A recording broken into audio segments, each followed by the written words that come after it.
Halo semuanya, pada video kali ini saya akan membahas tentang perencanaan dan pengorganisasian pesan bisnis. Adapun agendanya terdiri dari 7 agenda. Yang pertama, pengorganisasian pesan bisnis. Yang kedua, penyusunan pesan-pesan bisnis. Yang ketiga, tujuan komunikasi bisnis. Yang keempat, analisis audiens. Yang kelima, penentuan ide pokok.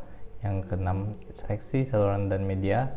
Yang ketujuh, hal yang menyebabkan pesan-pesan tidak terorganisasi dengan baik.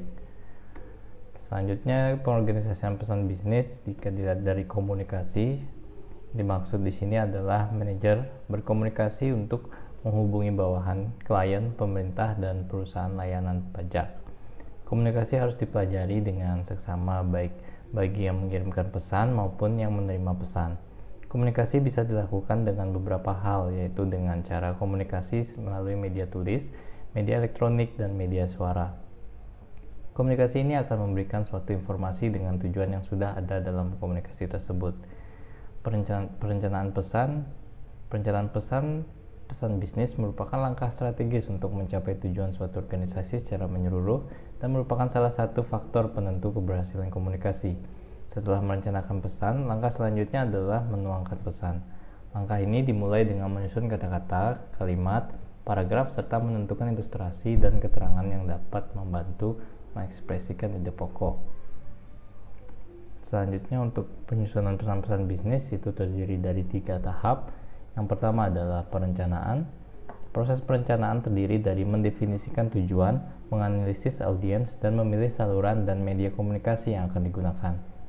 Yang kedua, untuk tahap pengorganisasian, proses ini dimulai dengan merangkai kata, kalimat, paragraf, dan memilih ilustrasi yang diperlukan untuk mendukung ide. Dan tahap terakhir ada revisi. Jika ternyata pesan belum sesuai, perlu dilakukan pengecekan sekaligus perbaikan. Memberikan informasi yang berkaitan dengan dunia bisnis kepada pihak lain. Nah, ini merupakan salah satu tujuan komunikasi bisnis. Selanjutnya, melakukan persuasi. Melakukan persuasi di sini kepada pihak lain agar apa yang disampaikan dapat dipahami dengan baik dan benar. Tujuan yang ketiga, melakukan kolaborasi. Melakukan kerjasama antara seorang dengan orang lain. Nah, cara menguji tujuan. Untuk menguji apakah suatu tujuan tersebut sudah baik atau belum, diperlukan pengujian dengan pertanyaan berikut. Yang pertama, apakah tujuan tersebut realistis? Artinya, ide atau gagasan yang hendak disampaikan dapat disesuaikan dengan kemampuan yang ada, seperti kemampuan finansial, manajerial, sumber daya, dan teknis operasional. Lalu selanjutnya, apakah waktunya tepat? Dalam menyampaikan suatu ide atau gagasan, hendaknya dipertimbangkan masalah ketepatan waktu. Yang ketiga, apakah orang yang mengirimkan pesan sudah tepat? Ketidaktepatan dalam menentukan siapa yang layak untuk menyampaikan suatu pesan akan berpengaruh terhadap efektivitas penyampaian suatu pesan. Yang keempat adalah, apakah tujuannya selaras dengan tujuan organisasi perusahaan? Tujuan penyampaian suatu pesan hendaknya mengacu pada tujuan organisasi secara keseluruhan. Selanjutnya, analisis audiens. Analisis audiens dibagi menjadi 3. Yang pertama, cara mengembangkan profil audiens. Yang kedua, cara memuaskan audiens akan kebutuhan informasi. Dan yang ketiga, cara membuat karya Anda sendiri. Yang pertama, cara mengembangkan profil audiens dimulai dari pertama, menentukan ukuran dan komposisi audiens, siapa audiensnya, reaksi audiens. Keempat, tingkat pemahaman audiens. Yang kelima, hubungan komunikator dengan audiens. Lalu cara memuaskan audiens akan kebutuhan informasi bisa dilakukan dengan pertama, temukan atau cari apa yang diinginkan oleh audiens. Antisipasi pertanyaan yang tidak diungkapkan, berikan semua informasi yang diperlukan, pastikan bahwa informasinya akurat. Kelima, tekankan ide-ide yang paling menarik bagi audiens.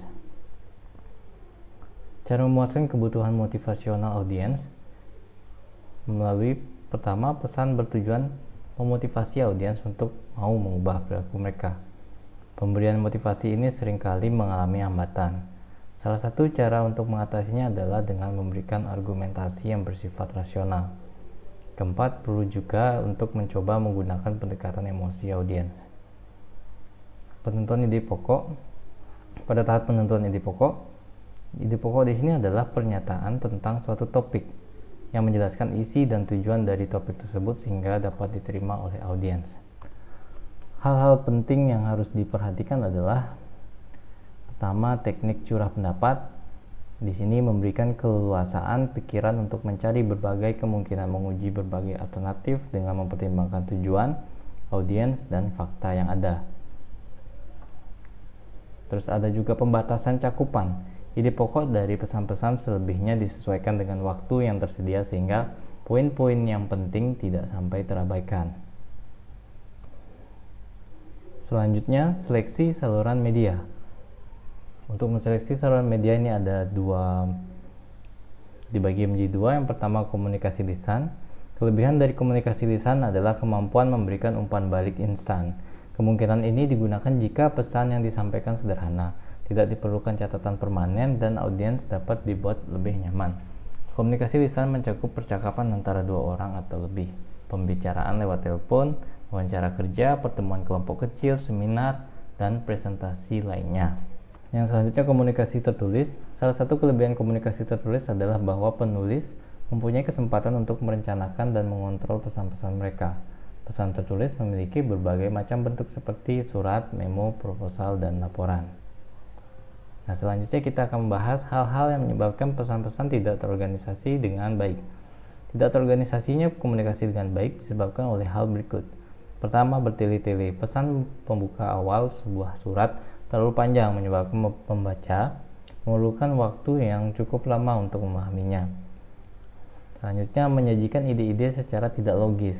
Hal ini menyebabkan komunikasi antara komunikator dengan audiens akan sulit untuk dipahami. Selanjutnya, memasukkan bahan-bahan yang tidak relevan. Penyampaian informasi yang tidak relevan hanya membuang waktu, sehingga pesan-pesan yang disampaikan tidak jelas dan sulit dipahami. Yang keempat, yang terakhir, informasi penting kadang-kala tidak tercakup di dalam pembahasan. Bahan yang seharusnya menjadi topik bahasan terabaikan oleh pembahasan yang hanya bersikap sebagai pelengkap atau pendukung saja. Nah, setelah penyebab, maka kita akan membahas manfaat suatu pesan yang disusun dengan baik. Pertama, membantu audiens memahami suatu pesan dengan mengemukakan poin-poin penting secara jelas, menyusun ide-ide secara logis dan runtut, dan memasukkan semua informasi yang relevan dalam pesan. Audiens akan memahami maksud atau tujuan pesan. Yang kedua, membantu audiens menerima suatu pesan. Pengorganisasian pesan-pesan yang baik di samping membantu audiens dalam memahami maksud pesan, juga membantu audiens untuk dapat menerima isi pesan tersebut. Yang ketiga, menghemat waktu. Jika suatu pesan tidak terorganisasi dengan baik, penyampaiannya akan menghabiskan waktu audiens, sehingga penghematan waktu itu sangat dibutuhkan untuk menghemat waktu si pembaca. Yang terakhir adalah mempermudah pekerjaan komunikator. Pengorganisasian pesan-pesan yang baik dapat membantu pekerjaan komunikator sehingga dapat selesai lebih cepat dan hemat waktu. Baik, sekian dari presentasi materi kali ini. Atas perhatiannya saya ucapkan terima kasih.